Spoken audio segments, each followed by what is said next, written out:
તન્નો રુદ્ર પ્રચોદયાત.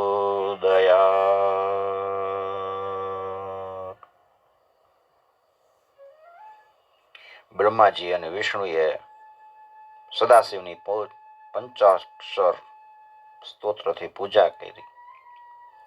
એટલે મહાદેવ દેવી ઉમા સહિત પ્રગટ થયા.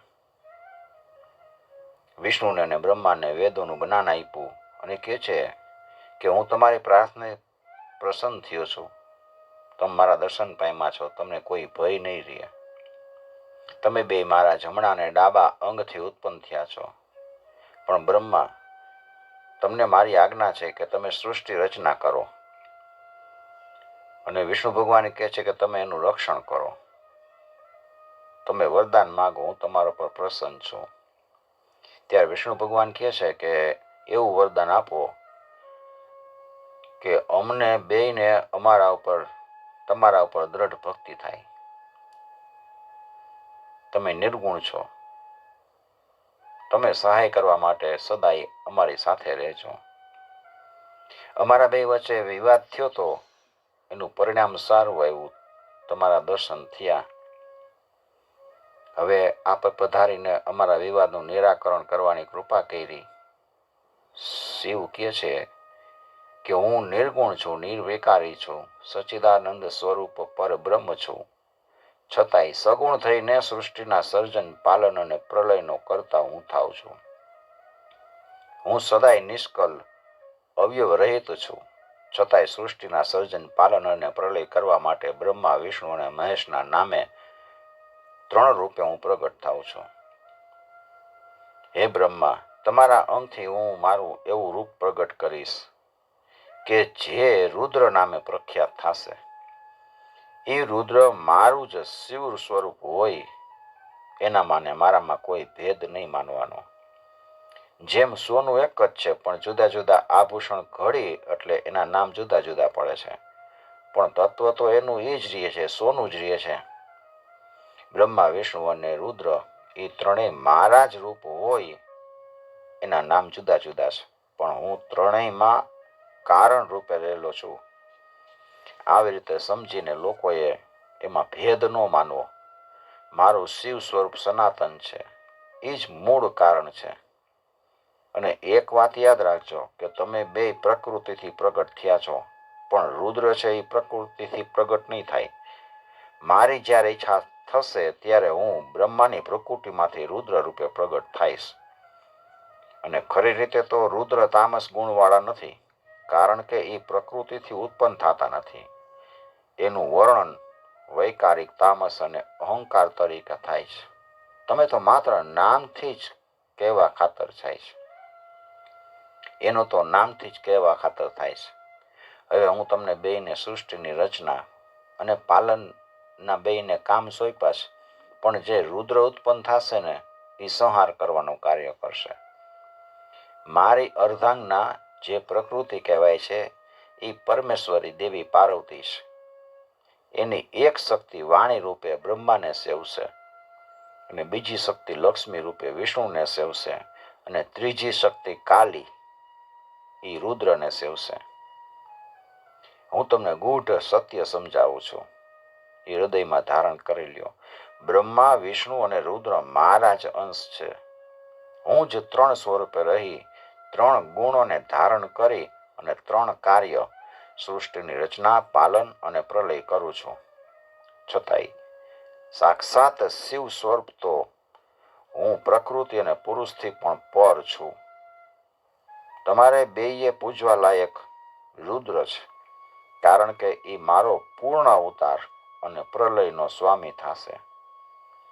હે વિષ્ણુ, તમને મારી આજ્ઞા છે કે બ્રહ્માએ સર્જેલા લોકમાં જ્યારે દુઃખ ઉત્પન્ન થાય ત્યારે તમે એનો નાશ કરવા માટે તત્પર રહેજો.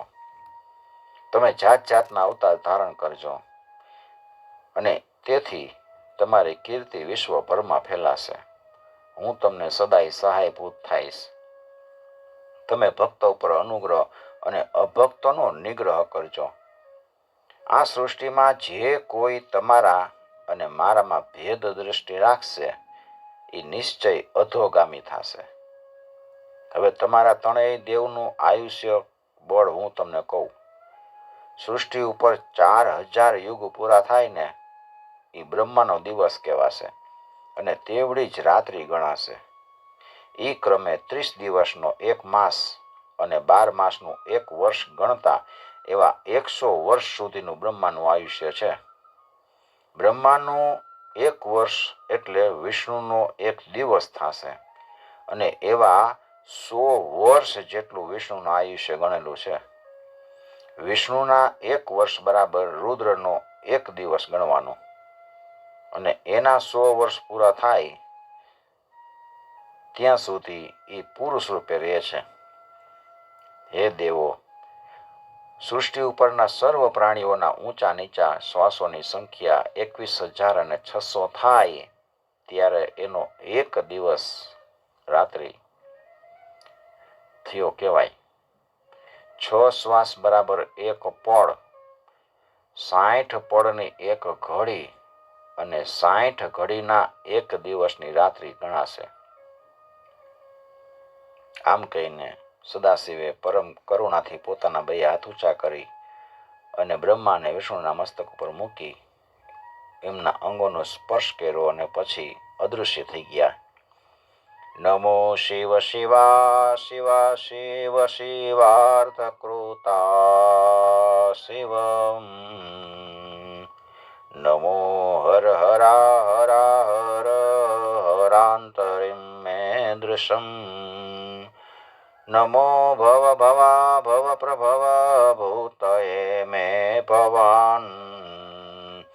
નમો મૃડ નમો નમો નમ ઉમેશ તુભ્યમ નમઃ.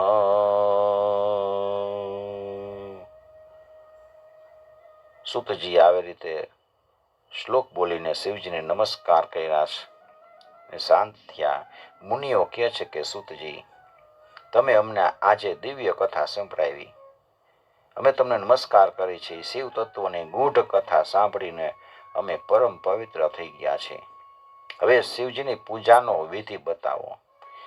4 વર્ણના લોકો હોય એ શિવજીનું પૂજન કરે તો એને કેવી રીતે કરવું જોઈએ? સૂતજી કહે છે કે તમારી શિવ પ્રત્યેની ભક્તિ જોઈને તમને બધું કહીશ. મારા ગુરુ મહર્ષિ વ્યાસે સનત કુમારોને આવો જ સનત કુમારોએ જ્યારે પ્રશ્ન કર્યો ત્યારે મુનિ ઉપમન્યુ પણ ત્યાં હાજર હતા.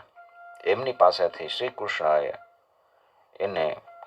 કૃષ્ણને સાંભળવા મળ્યું હતું. અને શ્રીમદ ભાગવત પુરાણમાં આવે છે કે વ્યાસજીએ કૃપા કરી અને જે કીધું હતું એ તમે બ્રહ્મા અને નારદને સંવાદ રૂપે તમને કહું છું. બ્રહ્માજી કહે છે, બ્રહ્માજીએ નારદજીને કીધું છે. બ્રહ્માજી કહે છે, નારદ, જ્યાં સુધી શિવ પૂજન કરાતું નથી ને ત્યાં સુધી મનુષ્યને 4 પ્રકારના કષ્ટો સહન કરવા પડે છે. ગરીબાઈ, આધિ, વ્યાધિ અને શત્રુ, આ 4 પ્રકારના કષ્ટ. માટે સર્વ કામનાઓ પ્રાપ્ત કરવા માટે પરમ ભક્તિથી શિવ પૂજન કરવું. કોઈ પણ વર્ણના લોકો શિવ પૂજન કરી શકે છે. વહેલા ઉઠી નિત્ય કર્મથી પરવારી સ્નાન કરી અને પૂજન વિધિ કરવો. દેવાલયમાં જવું અને પૂજાની સામગ્રી સાથે લઈ જાવી. આસન ઉપર બેસીને આચમન કરી પ્રાણાયામ કરી અને શિવનું ધ્યાન કરવાનું. ધ્યાયેતિ નિત્યમ મહેશમ રજતગિરિનિભમ ચારુચંદ્રાવસંતમ રત્નાકલ્પોજ્વલાંગમ પરશુમૃગવરાભીતિ હસ્તમ પ્રસન્નમ પદ્માસીનમ સમંતાસ્તુ મમરગણૈર્વ્યાત્રકૃતિમ વસાનમ વિશ્વાદ્યમ વિશ્વવંદ્ય નિખિલ ભયહર પંચવક્ત્રમ ત્રિનેત્રમ. પછી અર્ઘ્ય પાદ્ય આચમન અર્પણ કરવા. ગંધ ધૂપ દીપ પ્રદીપ્ત કરી અને પછી શિવલિંગને, જો શિવલિંગ ચર હોય તો આસન ઉપર ગોઠવી અને નીચેનો મંત્ર બોલવાનો. ઓમ સત્યો જાતમ પ્રપત્યામિ સત્યો જાતાય વૈ નમો નમઃ ભવે ભવે નાતિ ભાવે ભવસ્ય મે ભવોદ્ભવાય નમઃ. આહવાન પછી આસન અર્પણ કરતા મંત્ર બોલવાનો. વામદેવાય નમઃ, જ્યેષ્ઠાય નમઃ, શ્રેષ્ઠાય નમઃ, રુદ્રાય નમઃ, કાલાય નમઃ, કલવિકર્ણાય નમઃ, બલવિકર્ણાય નમો, બલવાય નમઃ, બલપ્રમથનાય નમઃ, સર્વભૂતદમનાય નમો, મનોન્મનાય નમઃ. પછી પાદ્ય માટે. અઘોરેભ્યોऽથ ઘરેભ્યો ઘોર ઘોરતરેભ્ય સર્વેભ્ય સર્વ સર્વેભ્યો નમસ્તે અસ્તુ રુદ્ર રૂપેભ્ય. પછી અર્ઘ્ય. તત્પુરુષાય વિદ્મહે મહાદેવાય ધીમહિ તન્નો રુદ્ર પ્રચોદયાત. આચમન માટે. ઈશાનઃ સર્વવિદ્યાનામ ઈશ્વરઃ સર્વભૂતાનામ બ્રહ્માધિપતિ બ્રહ્મણોધિપતિ બ્રહ્મા શિવો મે અસ્તુ સદા શિવોહમ. પછી પંચદ્રવ્યવાળા પંચામૃતથી, ગંગાજળથી કે તીર્થોદક રૂપી જે અભિષેક આપણે કરવાનો છે એ જળ લઈ સ્વચ્છ જળથી સ્નાન કરાવી શુદ્ધ વસ્ત્ર વડે લૂછી ચંદન લગાવવું. તાજા સુંદર સુગંધી પુષ્પો જેવા કે જુઈ, ચંપો, ગુલાબ, કરેણ, માલતી, કમળ વગેરે અર્પણ કરવા. મંત્રપૂર્વક કરેલી પૂજા સર્વ ફળ આપે છે.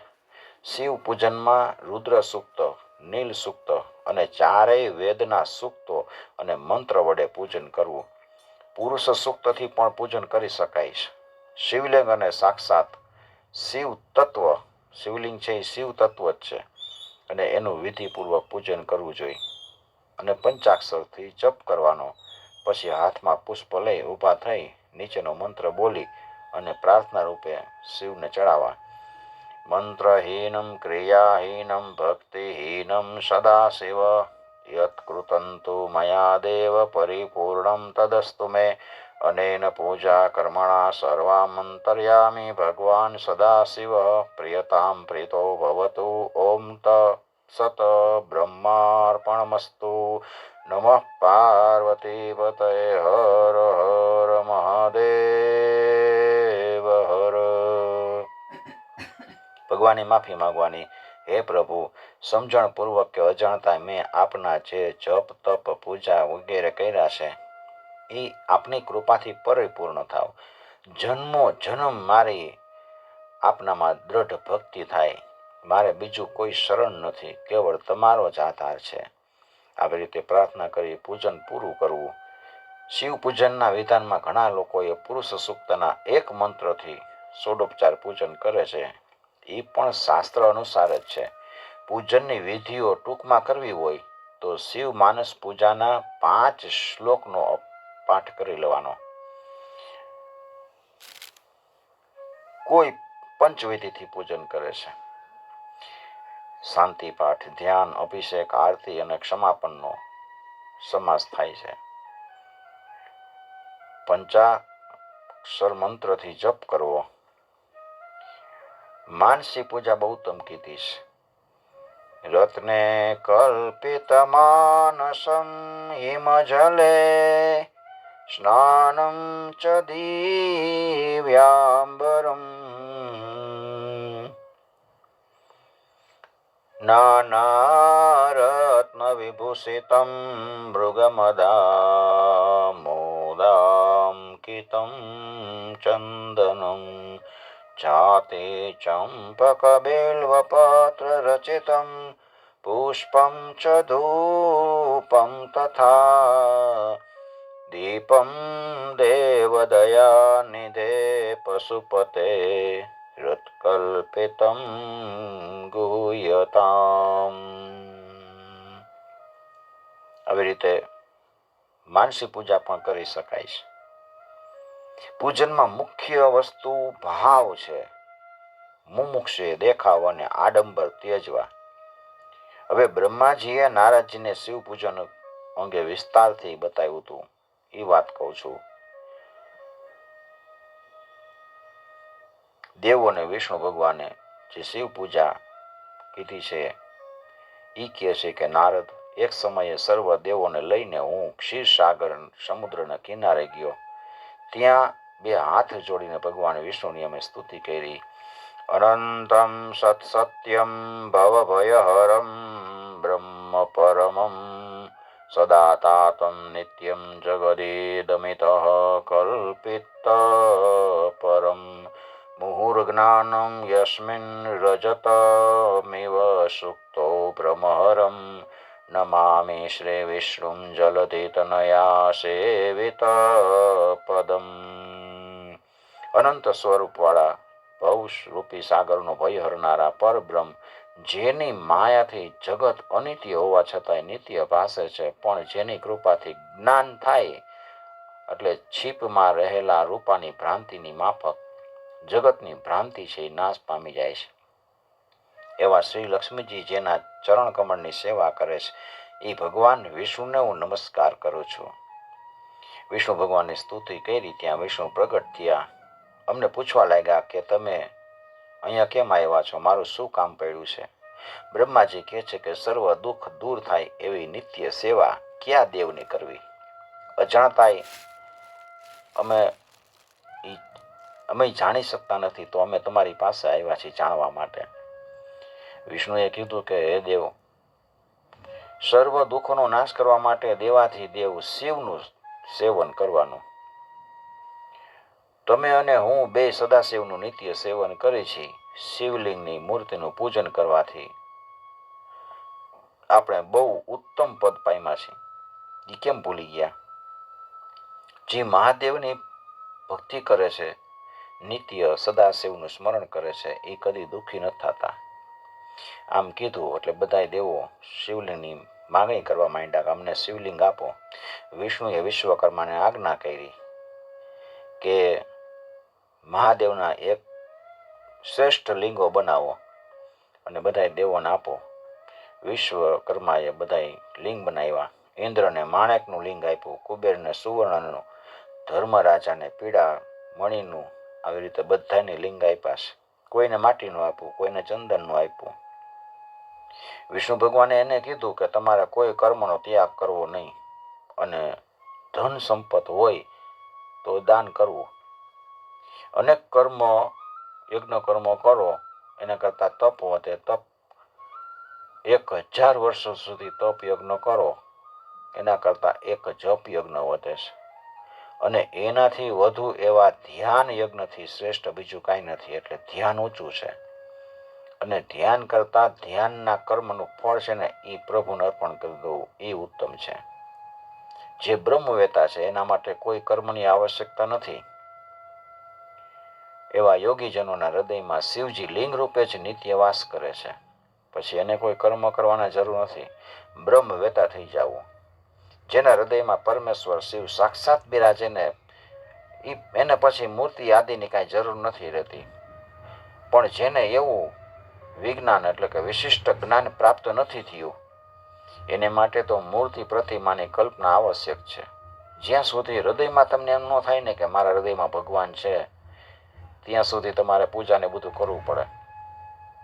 આલંબન જોઈ, આલંબન વગર ઉપર ચડવું બહુ કઠિન છે.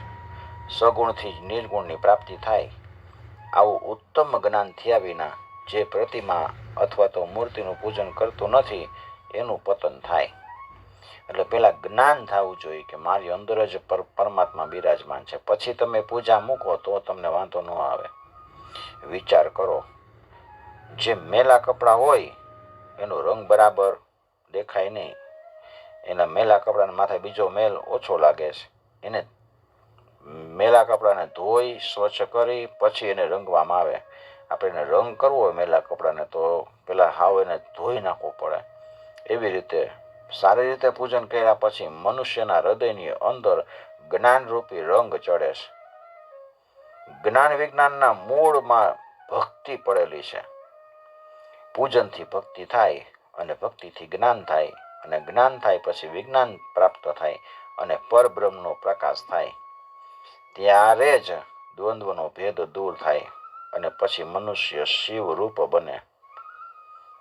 સર્વ પૂજનમાં શિવનું પૂજન ઉત્તમ છે. શિવ પૂજનથી સર્વદેવો પ્રસન્ન થાય છે. જેમ વૃક્ષના મૂળમાં પાણી પાય તો બધી શાખાઓ નવપલિત બની જાય, એમ શિવ પૂજનથી દેવો બધાય રાજી થાય છે. પણ જો શાખા ઉપર આપણે પાણી રેડી તો મૂળ તૃપ્ત નથી થતું.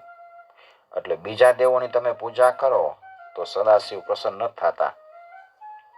બ્રહ્માજી કહે છે કે દેવો, તમે સદાશિવનો સર્વોત્તમ પૂજન વિધિ જાણી લ્યો. હું તમને કહું છું.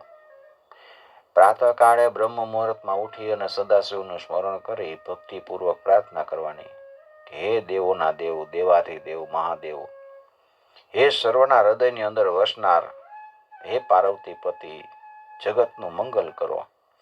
મારા હૃદયમાં બિરાજેલા આપ મને જેવી પ્રેરણા કરો એ પ્રમાણે હું કાર્ય કરું છું.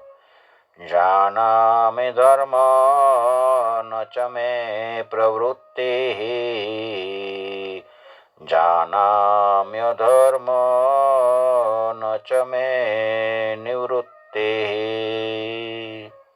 મારા અંતરમાં ધર્માનુસાર પ્રેરણા કરજો. પછી પોતાના નિત્યક્રમ અનુસાર પૂરા કરી અને સ્નાન વિધિથી શુદ્ધ થઈ શુદ્ધ વસ્ત્ર ધારણ કરી પવિત્ર જળમાં પવિત્ર જગ્યામાં જઈ અને પૂજન વિધિને બધું કરવાનું.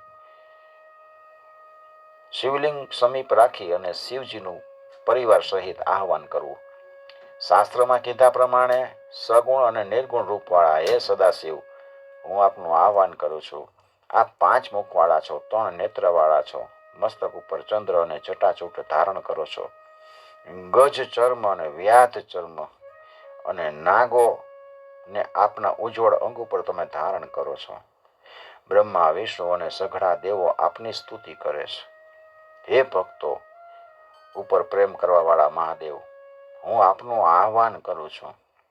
આસન પાથ્ય અર્ઘ્ય અર્પણ કરી અને પછી પંચામૃત વડે સ્નાન કરાવવું. પછી શુદ્ધ જળથી સ્નાન કરાવી ચંદન વગેરે વિલેપનો કરવા. પછી વસ્ત્ર ઉપવિત વગેરે અર્પણ કરી પુષ્પ ચડાવી પુષ્પમાં ઋતુ પ્રમાણે ઉપલબ્ધ હોય એવા પુષ્પ લેવા. કમળ, શંખાવલી, કુશ, ધતુરા, મંદાર, દ્રોણો વગેરે પુષ્પ વાપરી શકાય. ઉપરાંત તુલસીપત્ર અને બીલીપત્ર ચડાવવા. બીજું કંઈ ન મળે તો માત્ર બીલીપત્ર મળે તો પણ અર્પણ કરવાથી પૂજા સિદ્ધ થાય છે. પછી સુગંધિત દ્રવ્યો લગાડી અને ધૂપ અને દીપ અર્પણ કરવા. પછી નૈવેદ્ય ધરી આચમન કરવું. આરતી ઉતારી અને 5 દિવેટવાળી આરતી પ્રગટાવી એને 14ની સંખ્યામાં ઉતારવી. 2 ચરણમાં 4 વાર, નાભી મંડળમાં 2 વાર, મુખ ઉપર 1 વાર અને આખા અંગ ઉપર 7 વાર, એમ 14 વાર આરતી ઉતારવી. પછી શાંત બેસી પંચાક્ષર મંત્રનો જપ કરવો. સ્તુતિ અને પ્રદક્ષિણા કરવી. સાષ્ટાંગ નમસ્કાર કરવા. છેલ્લે મંત્ર પુષ્પાંજલિ અર્પણ કરી સમયાચરા કરવાની અને દેવનું વિસર્જન કરવાનું. પછી નમણનું જળ લઈ મસ્તકે ચડાવવું. પ્રભુને કહેવાનું, પ્રભુને શિરી તે રીઝવવું, શિવ તમને શિરી તે રીઝાવું.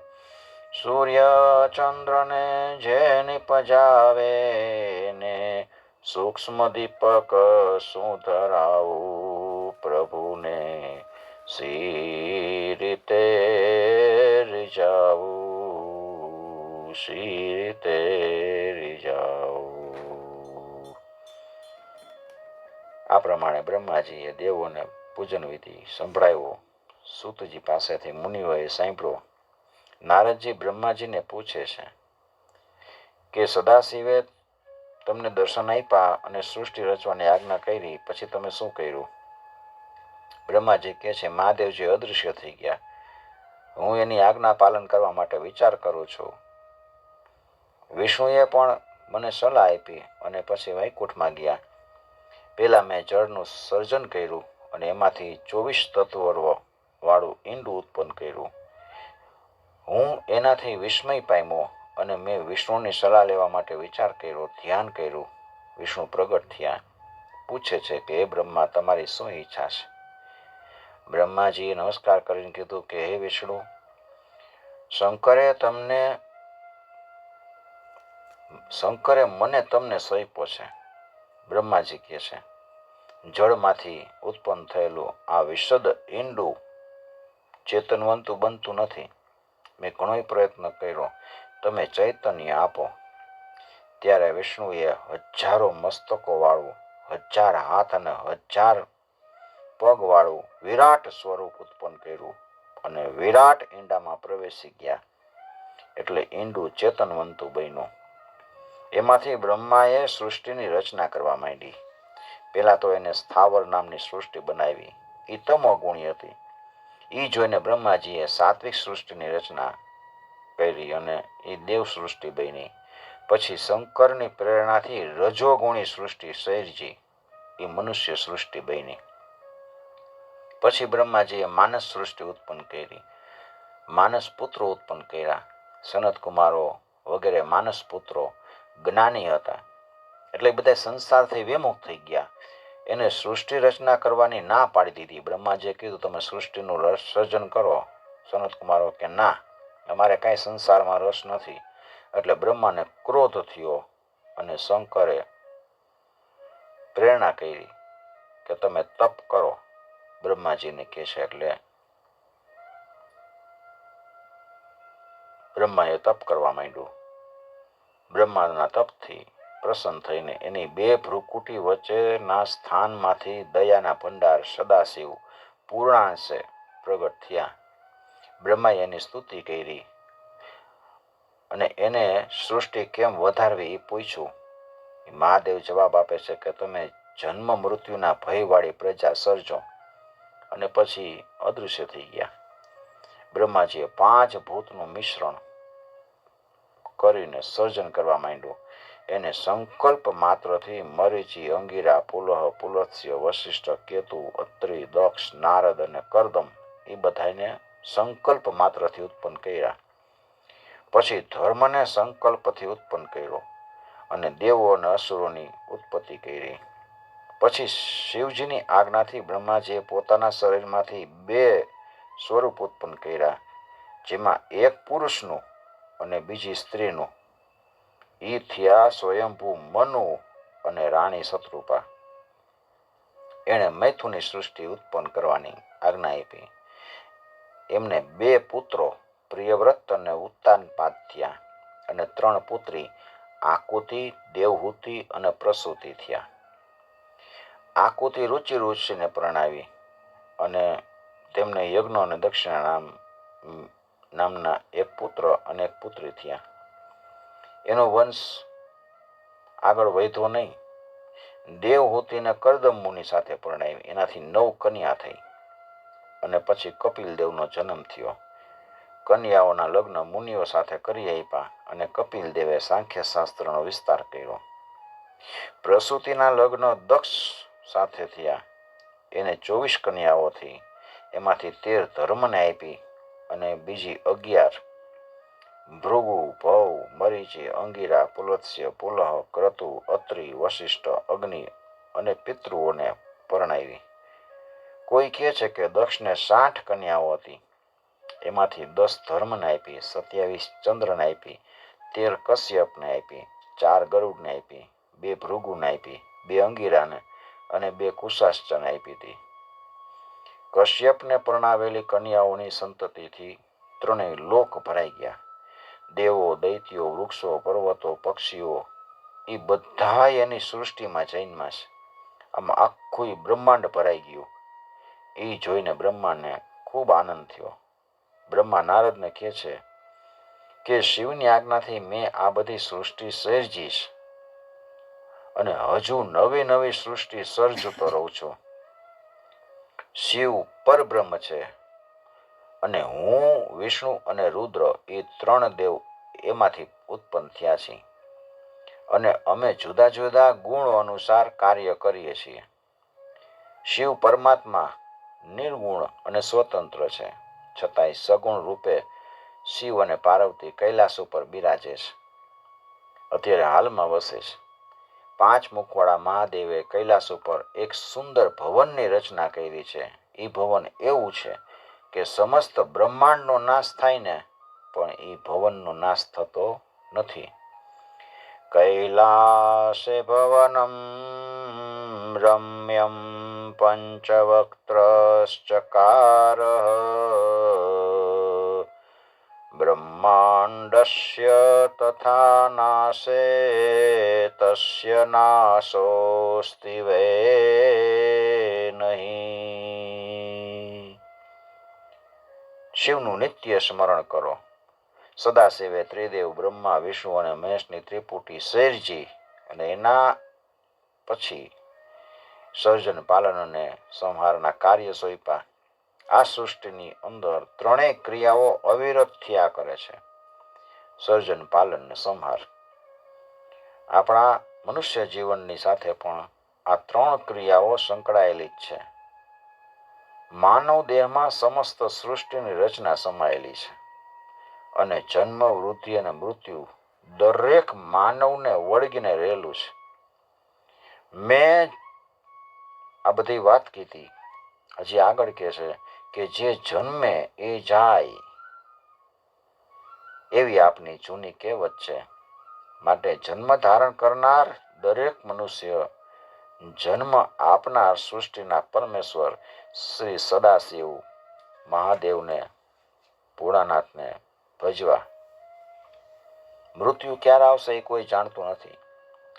ઘરેથી નીકળેલો મનુષ્ય જીવતો ઘરે આવશે કે કેમ એ કાંઈ કહી શકાતું નથી.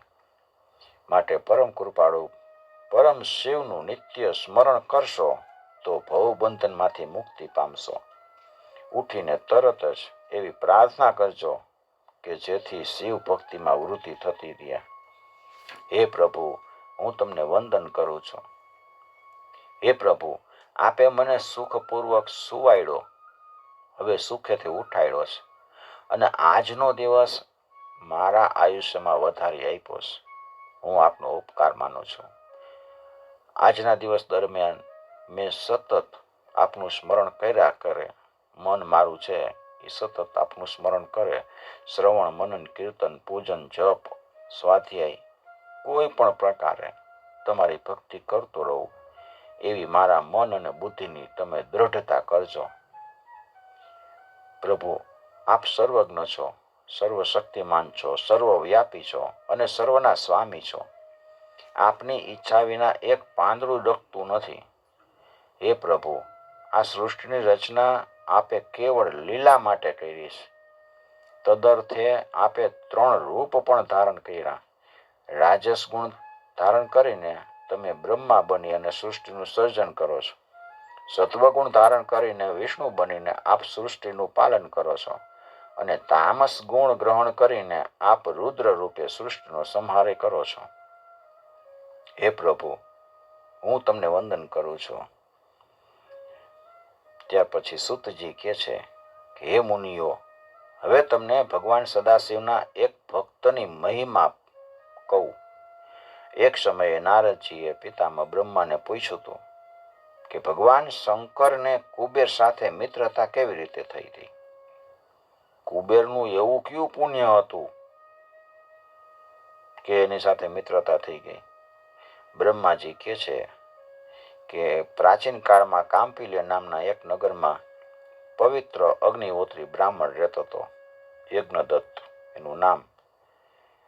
એ યજ્ઞ કળામાં કુશળ અને વેદ વેદાંત જાણનાર, ચંદ્ર જેવી શીતળ પ્રકૃતિવાળો દીક્ષિત બ્રાહ્મણ હતો. એને ગુણનિધિ નામનો એક પુત્ર હતો. હવે કાળની ગતિ જુઓ, કુદરતની ગતિને કોઈ પહોંચી નથી શક્યું. આવો સદગુણી બ્રાહ્મણ હતો. એનો પુત્ર છે એ દુષ્ટ થયો. પિતાએ એના ઉપનયન સંસ્કાર કર્યા અને 8 વર્ષનો થયો ત્યાં સુધીમાં એ પિતાની આજ્ઞા અનુસાર એને બધું વેદ અધ્યયન કર્યું. પછી ધીરે ધીરે એ બધું છોડતો ગયો. દીક્ષિત બ્રાહ્મણ છે આખો દિવસ પોતાના કાર્યમાં વ્યસ્ત રહેતો એટલે પુત્ર ઉપર કે ધ્યાન આપી ન શકતો. એ કોકવાર પોતાની પત્ની બ્રાહ્મણીને પૂછતો કે આપણો પુત્ર છે ગુણનિધિ, એ ઘરમાં કેમ દેખાતો નથી, કરે છે શું, ક્યાં જાય છે. એટલે એની પત્ની પુત્રને છાવરવા માટે ખોટા ઉત્તર આપતી કે હમણાં સ્નાન કરીને સંધ્યા કરીને બહાર ગયો છે. કોઈ વાર એમ કહેતી કે હમણાં સુધી અભ્યાસ કરતો હતો અને હવે મિત્રો સાથે ભણવા ગયો છે. હવે આવું બધું સમજાવી દે એટલે એ બ્રાહ્મણને કાંઈ પુત્રના આચરણની ખબર ન પડી. પુત્ર છે એ સદગુણનો ભંડાર થવાને બદલે દુર્ગુણનો ભંડાર બની ગયો. એને જુગાર રમવાની ટેવ પડી ગઈ. માતા પાસેથી ધન લઈ, વસ્તુ લઈ અને પછી જુગાર રમી આવતો. પિતા પાસે જાતો નહીં. સ્નાન સંધ્યા માટે પણ જે બધા નિયમો હોય બધા છોડી દીધા, આચાર છોડ્યા. ઉલટાનો એને નિંદવા લાગ્યો. એકવાર એની માને પસ્તાવો થાય છે એટલે પુત્રને પાસે બેહાડીને શિખામણ આપે છે. પણ હવે આ તો નિરંકુશ બની ગયો છે, બધું નકામું જાય. માતા કહે છે કે તું દુરાચારીઓનો સંગ છોડી દે, તારા પિતા જાણશે ને તો એ ક્રોધ કરશે. હવે હું તારું વર્તન છે ને એ સાખી નથી શકતી. મેં તો અત્યાર સુધી તારી બધી વાતો ઢાંકી. તારા બાપાની કીર્તિ સામે જો, તું 19 વર્ષનો થયો, તારું હિત સમજ. આવી રીતે સમજાવેશ પણ પુત્ર સમજો જ નહીં. એના ઉપર ખોટો મોહ રાખીને એને અટકાવ્યો નહોતો એટલે આ એનું પરિણામ આવ્યું. હવે પરિણામ ભોગવવાનો સમય આવ્યો. એકવાર એવું બન્યું કે એકવાર જુગારીના હાથમાં રહેલી વીંટી છે ને યજ્ઞદત્તે જોઈ, એના બાપે જોઈ. એ ઓળખી ગયો કે આ વીંટી તો મારીશ. જુગારીને ધમકાવીને પૂછે છે તો એ જુગારી કહે છે કે મને શેના ધમકાવો છો? મેં કાંઈ ચોરી નથી કરી. આ વીંટી તો તમારા પુત્રએ જ જુગારમાં હારી ગયો છે મારી પાસે. એટલે વીંટી આપીને ગયો છે. બાપને ખબર પડી. બાપ ઘરે આવ્યો. એની માને પૂછે કે તારો પુત્ર ધુતારો છે, ગુણનિધિ ક્યાંય ગયો? બ્રાહ્મણી સમજી ગઈ કે પુત્રના પરાક્રમની જાણ એના પિતાને થઈ ગઈ લાગે છે. કાંઈ બોલી નહીં, ઘરનું કામ કરવા લાગી. ત્યારે કહે છે કે મારી રત્નજડી વીંટી હતી, રત્નજડી ક્યાંય ગઈ? બ્રાહ્મણી બાનું કાઢે છે કે હું તો ઘરના કામમાં હતી એટલે કોઈ વાસણમાં મુકાઈ ગઈ છે, મને અત્યારે યાદ નથી. બ્રાહ્મણને ક્રોધ થયો અને કહે છે કે હે દુષ્ટ પુત્રની જનની, જ્યારે પૂછું ત્યારે તો ખોટા જવાબ આપસ. પુત્ર હમણાં બહાર ગયો છે, ભણવા ગયો છે. તારો પુત્ર ક્યાં ગયો છે ને શું કરે છે ને એ સાચું કે? આ પુત્રની વાત સાંભળીને હું શરમથી લાચાર બની ગયો છું. તે મને અંધારામાં રાખ્યો. તું મા તરીકે તારી ફરજ ચૂકી અને પત્ની તરીકે હું પણ ફરજ ચૂક્યો. એટલે પત્ની તરીકે ફરજ ચૂકી, મા તરીકે અને પત્ની તરીકે. બોલ વીંટી ક્યાં છે? વીંટી તો ઠીક, પણ ચાંદીની જારી દેખાતી નથી. મારો દુપટ્ટો દોરી ઉપર નથી. આ ઘરમાં કાંસાના વાસણ ક્યાંય ખૂણે દેખાતા નથી, બધા ક્યાંય ગયા? પણ સાંભળ, મને ખબર પડી ગઈ છે. તારા પુત્રના જુગારી મિત્રોએ મારી આંખ ઉઘાડી નાખીશ. એટલે મેં નિશ્ચય કર્યો છે કે હવે હું તારી સાથેનો સંબંધ તોડી નાખું છું અને હું નવો વિવાહ કરી મારું દીક્ષિત કાર્ય ચાલુ કરીશ. હું માનીશ કે મારો પુત્ર નહોતો. કુળને કલંક લગાડનાર પુત્ર કરતા વાંઝ્યા પણ સારું છે. કુળની નિષ્ઠા સાચવવા પુત્રનો અને પત્નીનો ત્યાગ કરવામાં શાસ્ત્રમાં આજ્ઞા છે. આમ કહીને બ્રાહ્મણ ચાલ્યો ગયો. પાછળથી ગુણનિધિ આવ્યો અને એની માતાએ બધી વાત કરી. પુત્ર નાસીપાસ થઈ ગયો. એ પણ ગુસ્સામાં ઘર છોડીને ચાલ્યો ગયો. નગરની બહાર ચાલ્યો જતો હતો. વિચાર કરે છે કે હવે ક્યાં જાવું? કંઈ ભણ્યું નથી, પાસે ધને નથી. અરે રે, પૂર્વે મેં કેવા કર્મ કર્યા છે કે અગ્નિહોત્રી બ્રાહ્મણને ત્યાં જન્મ લીધો અને મને કેવી બુદ્ધિ, મારી કુબુદ્ધિ મને હોય છે. ઘરે તો મને માતા ભોજન આપતી હતી, હવે મને અહીંયા કોણ આપશે?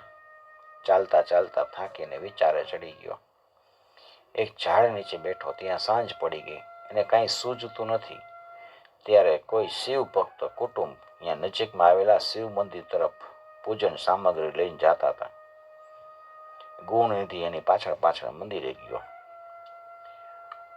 શિવ મંદિરમાં બધા ભક્તોએ શિવજીની પૂજા કરી. ત્યારે એ દિવસ શિવરાત્રિનો હતો. બધા કુટુંબીઓએ ઉપવાસ કર્યો હતો. સાયંકાળે મધ્યરાત્રિએ શિવ પૂજન માટે બધા મંદિરે આવ્યા હતા. વિધિપૂર્વક પૂજા કરી નૈવેદ્ય તરીકે પકવાન ધર્યું હતું. એની વાસ આવી એટલે ગુણનિધિ દ્વાર પાસે બેઠા બેઠા વિચાર્યું કે આ બધા હોઈ જાય ને પછી હું નૈવેદ્ય ખાઈ જાઉં. પૂજન પતી ગયું. નૃત્ય ગીત બધા કરી અને સૂઈ ગયા. ત્યારે ગુણનિધિ મંદિરમાં અંદર જઈ અને દીવો ઝાંખો વળતો હતો એટલે બરાબર દેખાતું નહોતું. એટલે પોતાના વસ્ત્રમાંથી એક લીરો ફાડી અને દિવેટની વાટ હરખી કરી. ફરીથી નવી વાટ મૂકી અને દીવો કર્યો. પછી પકવાન ને બધું ખાય છે બેઠા બેઠા તૃપ્ત થયો. હાઈશ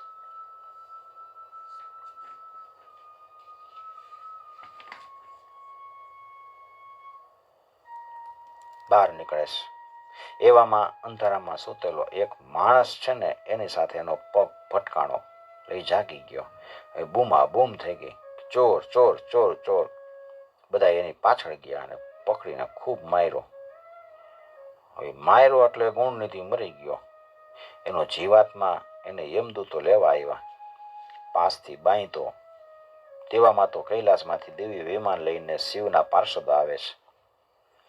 ગુણનિધિના જીવાત્માને છોડી દેવા માટે આજ્ઞા કરી. યમદૂતો કહે છે કે આ બ્રાહ્મણ દુરાચારી હતો. સત્ય અને પવિત્રતાથી દૂર હતો. એણે સ્નાન સંધ્યા પણ કંઈ કર્યા નથી. આ માતા પિતાની આજ્ઞા એને માનતો નહોતો. ઉપરાંત તમે જુઓ કે આ શિવ મંદિરમાં દાખલ થઈ અને શિવ નિર્માલી અને ઓળંગી ગયો. એ નરકનો અધિકારી છે. છતાંય તમે એને છોડવાનું કહો છો. તો તમે એનામાં કોઈ ધાર્મિક ગુણ જોયા હોય તો અમને કહો. શિવ પાર્ષદો કહે છે કે શિવ ભક્તના ધર્મ છે ને બહુ સૂક્ષ્મ હોય છે. તેને સ્થૂળ દ્રષ્ટિવાળા જાણી ન શકે. આ બ્રાહ્મણે જે સત્કાર્ય કર્યા છે એ સાંભળો. એણે રાત્રે દીવામાં નવી વાટ મૂકી અને શિવલિંગ ઉપર અંધારું પડતું હતું ને એ દૂર કર્યું.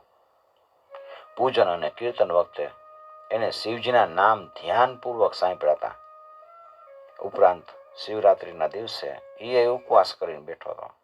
આવી સૂક્ષ્મ ભક્તિ પરિણામે એ અમારી સાથે કૈલાસ ઉપર આવવાનો અધિકારી થઈ ગયો છે. એટલે તમે એને છોડી દો. એ અમારી સાથે આવી અને શિવનો સેવક થઈને રહેશે. એના પાપ દૂર થઈ ગયા છે. બીજે જન્મે એ કલિંગ દેશનો રાજા થશે. આવી રીતે ગુણનિધિને મુક્ત કર્યો છે. અને શિવ પાર્ષદો એના વિમાનમાં એને બેસાડીને લઈ જાય છે.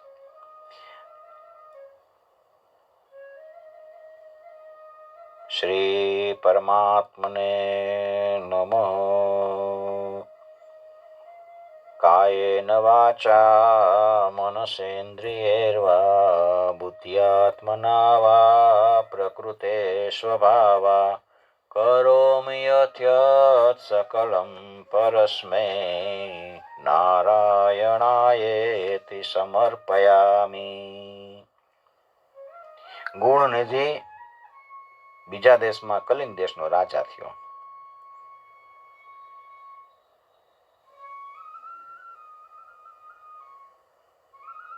કાળ કરીને ગુણનિધિ શિવજીની કૃપાથી કલિંગ દેશમાં રાજા અરંદમનો પુત્ર થયો.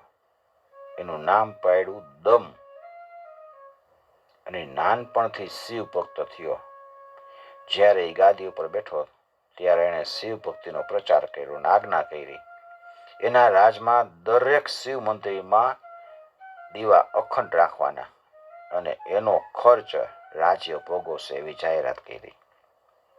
આ દીવા પ્રગટાવવાનું પુણ્ય કીધું એટલે જ્યારે કાળ ધર્મથી રાજા મૃત્યુ પામ્યો ત્યારે રત્નોના દીવા જ્યાં બળે છે એ અલકાપુરીનો સ્વામી કુબેર થયો. આના પર વિચાર કરો. યજ્ઞદત્ત બ્રાહ્મણનો દુરાચારી પુત્ર ગુણનિધિ જે શિવાલયમાં પકવાન ચોરવા ગયો તો એ શિવ કૃપાથી કલિંગ દેશનો રાજા બન્યો. અલકાપુરીનો સ્વામી બની ગયો. ઘર છોડ્યું, ભૂખો રહ્યો એટલે શિવજીનું શિવરાત્રિનું વ્રત એ થઈ ગયો. અનાયાસે શિવ નામ સાંભળ્યા અને શિવ સ્મરણનું પુણ્ય જે પ્રાપ્ત કર્યું. દીવાની વાટ બનાવી અને અજવાળું કર્યું એટલે શિવલિંગ પરનું અંધારું દૂર કર્યું. શિવરાત્રિના વ્રતનો આવો બીજો પ્રસંગ એક ભીલનો છે. ગુણનિધિ આવી રીતે ત્રીજા અવતારે કુબેર થયો. એને પૂર્વ જન્મમાં દમ રાજા તરીકે દીવાના જ્ઞાનથી જ શિવ ભક્તિ પ્રાપ્ત કરી હતી. બધા મંદિરે દીવા કરાવતા. એટલે એ ત્રીજો જન્મ એનો થયો ને ત્યારે કુબેર થયો. એટલે એને કઠણ તપ કરવાનું નક્કી કર્યું. વિશ્વનાથની નગરી કાશીમાં આવે છે. પોતાના ચિત્તરૂપી દીવા પ્રગટાવી અનન્ય ભક્તિથી ધ્યાન કરવા માંડ્યું. ત્યાં નિર્મળ શિવલિંગ સ્થાપી એની પૂજા કરવા માંડી. આમ કરતા કરતા એનું શરીર સુકાવા લાગ્યું. હાડ પિંજર બની ગયું. પણ એને તપ ચાલુ રાખ્યું. એના કઠિન તપથી પ્રસન્ન થઈને શંકર ભગવાને પાર્વતીની સાથે ત્યાં પ્રગટ થયા અને કહે છે કે હે અલકાપતિ, હું પ્રસન્ન થયો છું, વરદાન માગ. કુબેરે આંખ ખોલીને જોયું તો એને ભગવાન ચંદ્રશેખરના દર્શન થાય છે. પણ એનું તેજ સહન ન કરી શક્યો એટલે પાછી આંખો બંધ કરી દીધી અને કહે છે કે હે દેવાધિદેવ, આપના ચરણનું દર્શન કરવા મારા નેત્રોને સામર્થ્ય આપો. આપના દર્શન થયા એ જ મને વરદાન મળ્યા સમાન છે. ભગવાન શંકરે એને સ્પર્શ કર્યો એટલે એને સામર્થ્ય મળ્યું અને કુબેરે આંખ ખોલી ભગવાન ચંદ્રશેખરને નમસ્કાર કરે છે. શંકરે પાર્વતી દેવીને કીધું કે ઉમા, આ તમારો પુત્ર ગુણનિધિ છે અને એણે તમારી કૃપાથી કુબેરનું સ્થાન પ્રાપ્ત કર્યું છે. કુબેર તરત જ દેવી પાર્વતીના ચરણમાં પડ્યો. દંડવત પ્રણામ કરીને ઉભો રહ્યો. શંકરે પ્રસન્ન થઈ કીધું, હે પુત્ર, હું તને વરદાન આપું છું કે તું ધન ભંડારનો અધિપતિ અને યક્ષોનો રાજા થા. તારી પ્રીતિમાં વધારો કરવા માટે તારી અલકા નગરીની સમીપ હું કાયમ નિવાસ કરીશ. ભગવાન શંકરનું નિવાસ સ્થાન કૈલાસના એ અલકાપુરી નજીકમાં છે. અલકાનિકસા ચાસિત કૈલાસ શંકરાલય. ભગવાન સદાશિવે કૈલાસ ઉપર પોતાનું નિવાસ સ્થાન કરવાનો વિચાર કર્યો એટલે એને પોતાનું ડમરું વગાડ્યું. એમાંથી પ્રગટ થયેલો ગંભીર નાદ ત્રણેય લોકમાં ફેલાઈ ગયો. એ નાદ સાંભળીને બ્રહ્મા, વિષ્ણુ અને બધા દેવ આવ્યા છે. વેદો અને શાસ્ત્રો પણ મૂર્તિમાન સ્વરૂપ લઈને આવ્યા છે. અસુરો અને દેવો બધા આવ્યા છે અને શંકરના અનેક ગણાધીપો ચારે દિશામાંથી આવવા લાગ્યા છે. એ બધા આવી અને શંકર ભગવાનની સ્તુતિ કરે છે. જય જગદીશ હરે સ્વામી, જય જગદીશ હરે. ભક્તજનો કે સંકટ क्षण में दूर करे. ओम जय जगदीश हरे. ભગવાન સદાશિવ કહે છે કે મારા ભક્ત કુબેરની નગરી પાસે કૈલાસ ઉપર બધાય ચાલો. હું કાયમી મારું નિવાસ સ્થાન અહીંયા કૈલાસ ઉપર હવે રહેશે. બધા અહીંયા ગયા. કુબેર અહીંયા આવ્યો. શિવની વિધિપૂર્વક પૂજા કરે છે. સાથે આવેલા દેવોનું અને સેવકોનું પણ પૂજન કર્યું. ઉત્તમ ભેટ ધોરણ બધાને આપે છે. વિશ્વકર્માએ કૈલાસ પર્વત ઉપર તૈયાર કરેલા એક સુંદર નિવાસમાં ભગવાન સદાશિવ રહે છે. સૌ દેવો ત્યાં એના ઉપર અભિષેક કરે છે અને ધામધૂમથી પૂજન કરી શિવ પાર્વતીની આરતી ઉતારે મોટો ઉત્સવ થઈ ગયો. બધાય જય જયકાર કરે છે. ઓમ નમઃ શિવાય. ઓમ નમઃ શિવાય. કરુણાસાગર પ્રભુ કૈલાસે સૂર્ય સોમની શોભા વિલસે. દીપમાળા દિગ દિગતમ વિકસે. અમે કરીએ આરતી. ઓમ નમઃ શિવાય. ભગવાન શિવ, બ્રહ્મા અને વિષ્ણુ પોતપોતાની પાસે જે બધા આસનો ઉપર આવ્યા હતા બધાને બેસાડે છે. હે તાત, તમે બેઉ મને બહુ પ્રિય છો. તમે સૃષ્ટિનું સર્જન અને પાલન કરો છો અને સંહારનું કાર્ય હું રુદ્ર રૂપે કરીશ. તમે બેય મારી આજ્ઞાથી નિર્ભય થઈને જાઓ. હું તમારી સદાય સેવા કરતો રહીશ, સહાય કરતો રહીશ. સર્વ દેવો વગેરે ને વિદાય કરીને શિવે કુબેરને પોતાની પાસે બેસાડ્યો અને કહે છે કે હું તારા પ્રેમથી વસ્તીઓ છું. તું નિર્ભય બની અને અલકાપુરીમાં જા. કુબેરને મોકલી આપ્યો અને પોતે કૈલાસમાં નિવાસ કરી રહે છે. ભગવાન સદાશિવ એક જ અને અદ્વિતીય છે. એણે જ બ્રહ્મા, વિષ્ણુ અને મહેશ એવા 3 રૂપ લીધા અને સદાશિવ જેને સદાશિવ, મહેશ, શંકર, મહેશ્વર જુદા જુદા નામથી બધા સંબોધે છે. એના હજારો નામ છે. વિષ્ણુએ સહસ્ત્ર નામ લઈ અને સહસ્ત્ર કમળ વડે શિવજીનું પૂજન કર્યું હતું. એ કથા આગળ જતા કોટી રુદ્ર સંહિતાના 35મા અધ્યાયમાં આવે છે. જે કોઈ અન્ય દેવતાઓ મને ભજે છે તે પણ શિવને જ ભજે છે. ગમે એવો દુરાચારી હોય છતાંય જો શિવનું ભજન કરશે તો સાધુ જેવો ગણાશે. પાપ યોનિમાં પડેલો પણ જો શિવના આશ્રયે જશે તો એ પરમ ગતિ પ્રાપ્ત કરશે. ગુણનિધિ જેવા અધમનો ભગવાન સદાશિવે ઉદ્ધાર કર્યો. ભલે ભૂખના દુઃખે એ શિવ મંદિરમાં ગયો પણ એને શિવનો આશ્રય લીધો એટલે એનો ઉદ્ધાર થયો. ભગવાન સદાશિવ તો પત્ર, પુષ્પ, ફળ કે જળથી પ્રસન્ન થઈ જાય એવા ભોળાનાથ છે. એટલા માટે હે મુમુક્ષુજનો, ભોળાનાથને ભજવાનું ભૂલશો નહીં. ત્યાગ ટકાવવો સહેલો નથી. આપણે ત્યાગ કરી દઈ પણ ત્યાગ કાયમ માટે ટકતો નથી.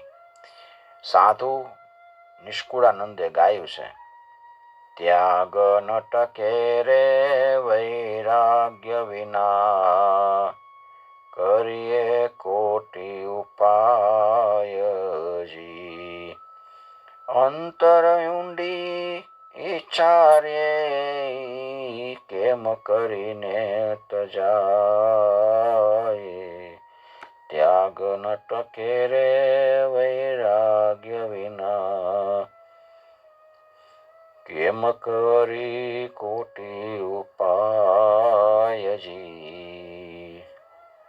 વૈરાગનો વેશ લઈ દેશથી દૂર વયા જાય પણ ઉપરનો વેશ આછો બની ગયો, અંદર તો મોહ એમ ન રહે છે. ઉપરથી આપણે વૈરાગી બની જાય, વેશ પહેરી લઈ પણ અંદરથી મોહ નથી જાતો. આવી રીતે ભોળાનાથને ભજવાથી બધા પ્રકારના દુઃખ, કલેશ નષ્ટ થાય છે.